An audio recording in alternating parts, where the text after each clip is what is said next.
Well, welcome and thank you for being here today. I'm Andre Knussen. I'm the chair of the Department of Electrical and Computer Engineering at Davis.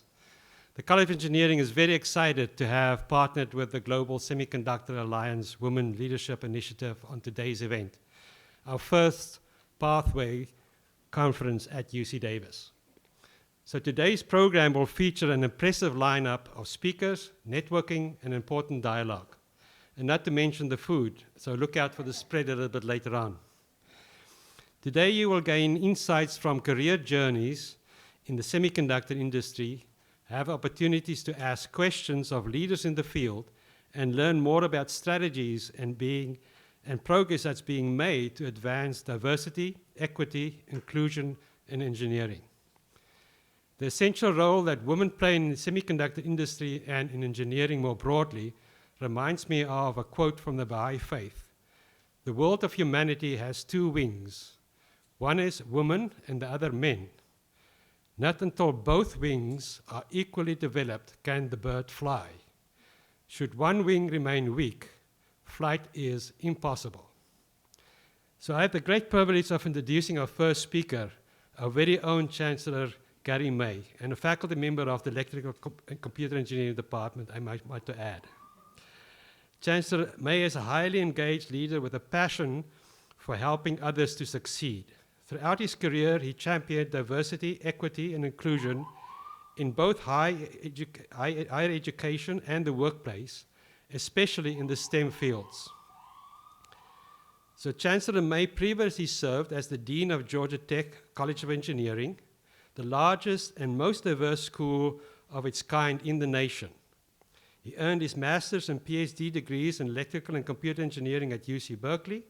He won numerous awards for research in computer-aided manufacturing of integrated circuits. In 2015, President Obama honored him with a Presidential Award for Excellence in STEM mentoring. In 2021, he received the Lifetime Mentor Award from the American Association for Advancement in Science for demonstrating extraordinary leadership to increase participation of underrepresented groups in the fields of science and engineering.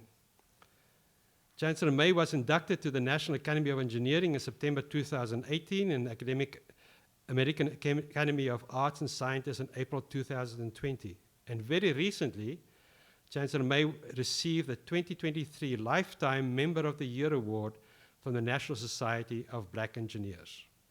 His vision as UC Davis' 7th Chancellor is to lead the university to new heights in academic excellence, inclusion, public service, and upward mobility for students from all backgrounds. We are very fortunate to have you at UC Davis, Chancellor May, and we're fortunate that you have you here today. Please welcome Chancellor Gary May.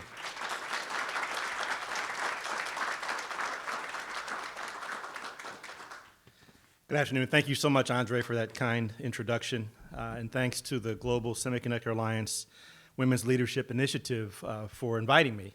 I really appreciate the work that you do to increase diversity in STEM, including events like this today. Students, you have a wonderful opportunity today to explore some of the many possibilities that you can pursue with an engineering degree from UC Davis. You'll hear more about the technologies that are powered by semiconductors, learn about the companies driving them, and perhaps discover how to land an internship or a job at one of these companies. I think that's probably the main goal, right? UC Davis is preparing you to succeed in these types of roles and to use your knowledge to make the world a little bit better. Today's workforce is increasingly collaborative, diverse, and global. The STEM workforce must also diversify and collaborate with other disciplines if we are to have the greatest possible impact in making the world better, and that certainly includes engineering.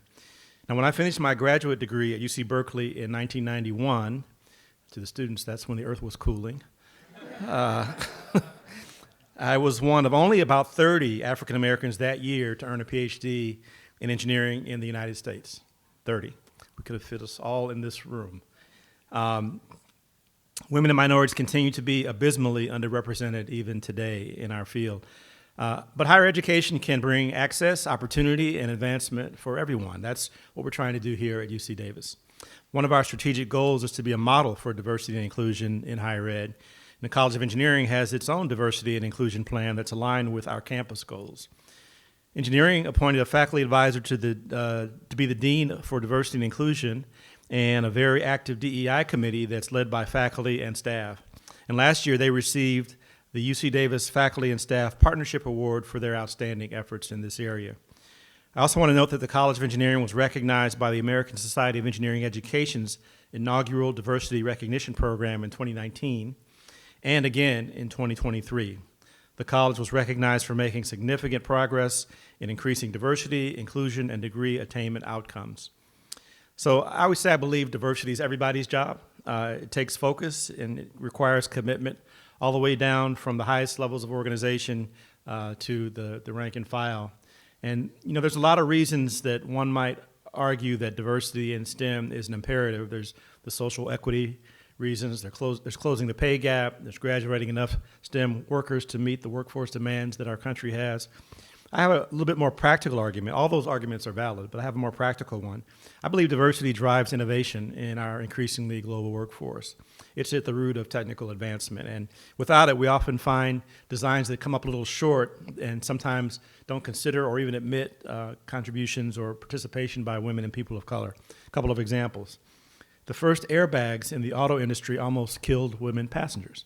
Why? Because they were tested on crash test dummies that had male anatomies. And so when they deployed, they hit the women in the head, snapped the neck back, and almost killed them. Early voice recognition systems in our field in ECE didn't recognize women's voices. Some of us remember Speak and Spell. Speak and Spell didn't recognize little girls' voices. Luckily now, our systems do recognize both voices nowadays. We find that some AI programs have racial and gender bias as well. A recent study found that people of color are more likely to be hit by driverless cars. It's a little scary for me. Driverless cars may be better able to detect pedestrians with lighter skin than those of us with darker skin. So those are just a few examples, but I think they make the clear point that diversity as a practical matter leads to better outcomes. If we had diverse design teams involved in those projects, I would contend that they wouldn't have overlooked those particular shortcomings in those products. So diversity isn't just the right thing to do for social equity, it's what we must do to remain competitive in the global workforce. To create a globally competitive economy, we need to create an inclusive future for engineering and for all of STEM. That means engaging people of all genders, ethnicities, backgrounds, et cetera. And at today's conference, you'll hear from leaders in the semiconductor industry about their career paths and the positive change they're making in the world at their companies. So I encourage you to listen to the insights that they have and that they will help open doors for you in your careers as well. And I'll conclude, and I just want to introduce the next speaker, our very own Vice Chancellor for Diversity, Equity, and Inclusion, and by the way, a fellow electrical engineer, Renetta Garrison-Tull. Renetta, your turn.